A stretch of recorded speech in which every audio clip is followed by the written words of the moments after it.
Papa, je ne veux pas aller un mois chez toi parce que je ne sais pas me passer de maman pendant un mois. J'y reviendrai. 2. L'année passée et l'année avant, tu m'as empêché d'écrire. 3. Tu dis sur maman des méchancetés. 4. Tu m'empêches de recevoir du courrier portant mon nom. 5. Parfois, je voudrais... Une lettre aussi structurée peut-elle être celle d'une fillette de 8 ans? Des spécialistes consultés par Patrick en doutent. 8 ans et demi. La maman, elle, nie avoir dicté la lettre à sa fille. En face d'elle, elle a sa fille qui lui dit « Maman, j'ai mal, j'ai une boule dans le ventre parce que je vais devoir aller passer un mois et j'ai pas envie d'être séparée un mois de toi, j'ai pas envie de rester un mois sans contact et je sais que papa ne me laissera pas avoir de contact. » Et puis elle exprime d'autres choses. Alors qu'est-ce qu'elle dit, ma cliente, à ce moment-là? Elle dit « Mais moi, je ne sais pas faire grand-chose. Donc il faut que tu puisses, toi, dire les choses à ton papa. » Et la seule solution que l'enfant a trouvée, c'est de lui écrire. Si c'eût été vrai, on ne fait pas rédiger un enfant de 8 ans et demi des choses contre notre parent. C'est totalement anti-éducatif. Imaginez-vous ce qui peut se passer dans la tête d'un enfant. Pour la plupart de ces pères, c'est une lettre qui vient couper le dernier fil qui les relie à leur enfant. Alors, fous-moi la paix avec les petits mails de papa maltraité. Je crois que ici, c'est toi qui rends la vie impossible à tout le monde et en premier à tes enfants. Alors, laisse tomber, quoi. Et finalement, c'est le genre d'email que tous ces enfants-là envoient à leur papa parce qu'ils croient tous que leur papa, à eux, il mérite d'être éliminé.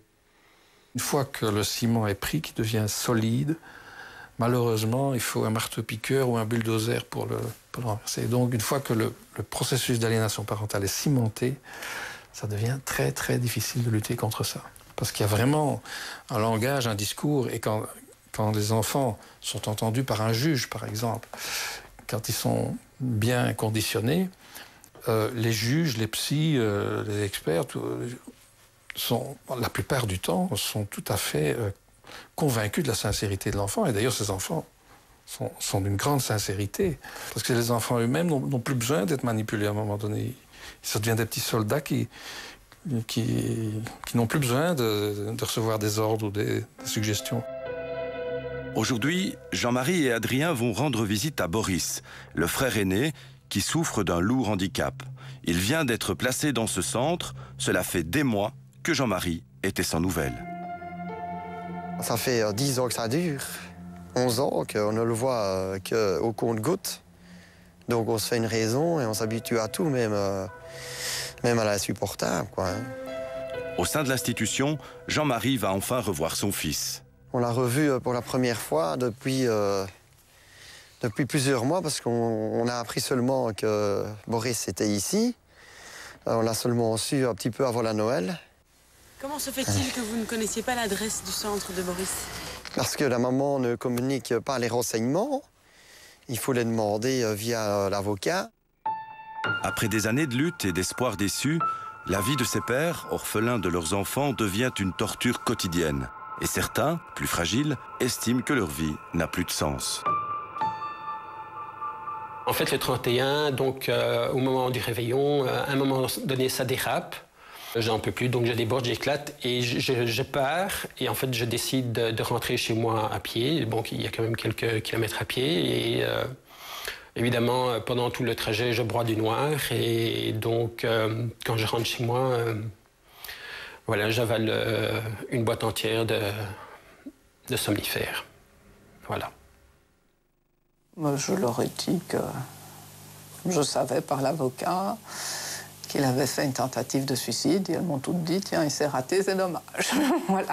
Donc, bon, là-dessus, je leur ai dit, vous êtes un peu stupide, parce que si vous voulez tout à fait terre à terre, ce que je toucherais comme allocation d'orphelin, c'est moins que ce que j'ai avec comme allocation maintenant et la pension qu'il paye. Donc, si vous voulez être vraiment tout à fait terre à terre, vous êtes stupide. Quand l'amour fait place à la haine, la violence des sentiments peut être sans limite.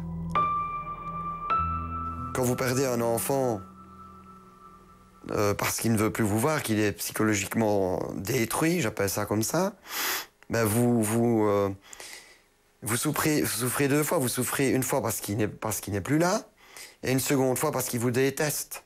Et vous espérez toujours que vous revoyez votre enfant. Donc la souffrance, elle est pour toute la vie. Si Jean-Marie n'a plus de contact avec sa fille, son fils Adrien, lui, éprouve toutes les peines du monde à renouer avec sa maman. Je ne sais pas voir ma maman. Ma maman ne veut pas me voir. J'arrive péniblement de temps en temps à la voir 5-10 minutes, mais une fois tous les 6 mois. Elle te manque?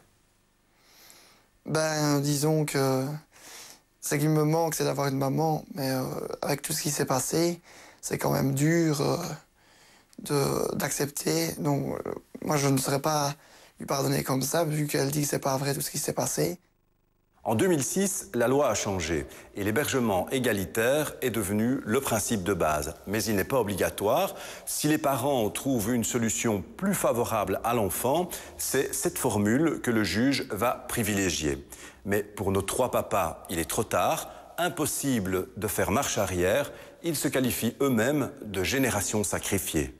Vous vivez dans cette obsession, pour finir, de savoir que votre gosse est là, que vous avez fait tout ce que vous pouviez, que la justice n'a pas fait ce qu'elle devait, et que pour finir, votre enfant vous échappe.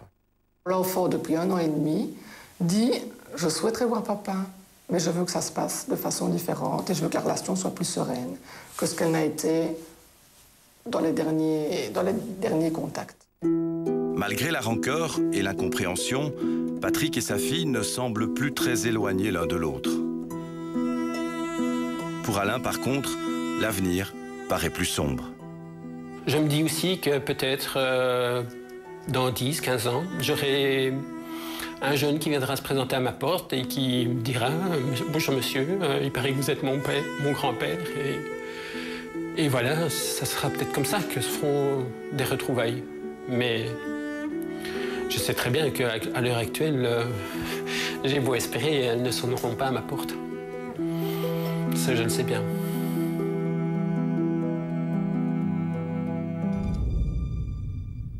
Vous trouverez un complément d'indices dans le Soir Magazine de ce mercredi. Quant à nous, on se retrouve dans un mois. D'ici là, je vous fixe rendez-vous chaque mardi à 19 h dans Faits divers sur Belle RTL. Bonsoir. Bonne soirée.